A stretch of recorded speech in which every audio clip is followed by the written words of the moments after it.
Laçınlıyam. Məni soruşsanız bax bu dağlardan, o məğrur duruşlu can Laçınlıyam. Sığal çəkilməyən o sərt dağlara, mənəm o eğilməz can Laçınlıyam. Mən Laçınlıyam. Torpaqdan yaranıb torpaq olmadım, mən qaya parçası dağ vüqarlıyam. Bulanlıq sular tək dolub daşmadım, o coşqun əkəri hayqırtısıyam. Mən Laçınlıyam. Yeller qayalardan nə aparar ki, tufanlar qopsa da yel olub keçər.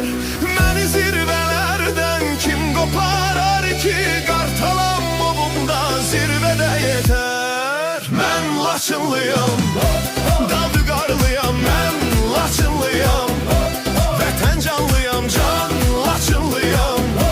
Dağ vüqarlıyam, mən Laçınlıyam, vətən canlıyam, can Laçınlıyam.